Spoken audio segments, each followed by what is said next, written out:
হ্যাঁ, বাসন্তী পুজো অনেক দিন আগে শেষ হয়ে গিয়েছে। কিন্তু তোমরা তো জানো আমি একটু লেটে ভিডিও আপলোড করি। তাই আজকে তোমাদের সাথে একটা মিনি থেকেও মিনি ব্লগ একটা শেয়ার করলাম। পুজো দেখার জন্য রেডি হয়ে বাড়ি থেকে বেরিয়ে পড়লাম। চৈত্র সেলে যা যা একটু বটতলাতে আমি দেখতে পেয়েছি ওইটার ক্লিপ নিলাম। আর এই ক্লিপটা আমি স্পেশালি আমার মায়ের জন্য নিয়েছি, মাকে দেখানোর জন্য। কারণ কি এইগুলো তো কমন বাড়িতে সবার বাড়িতে ইউজ হয়। তো ওগুলো দেখানোর জন্য মা বললো একটা ভিডিও বা ফটো তুলে আমাকে পাঠা। ওই ক্লিপটি তোমাদের সাথে অ্যাড করে দিলাম। দেন আমরা গেলাম দুর্গাবাড়িতে, ওইখানে গিয়ে ঠাকুর দেখলাম। আমরা যখন গিয়েছিলাম তেমন একটা ভিড় ছিল না, সুন্দর মতো ঠাকুর দেখতে পেরেছি, প্রণাম করতে পেরেছি। তোমরাও দেখো ঠাকুর, আরেকবার তোমরা বাসন্তী পুজোর একটা আনন্দ যেটা এটা আরেকবার ফিল করে নাও।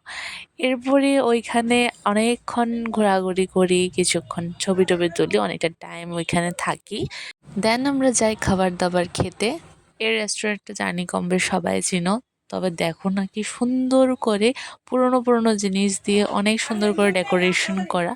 দেন আমাদের অর্ডারও চলে আসে। দেন আমরা খাওয়া দাওয়া শেষ করি। খাওয়া দাওয়া শেষ করার পর কিছুক্ষণ ফটো ভিডিও তুলি।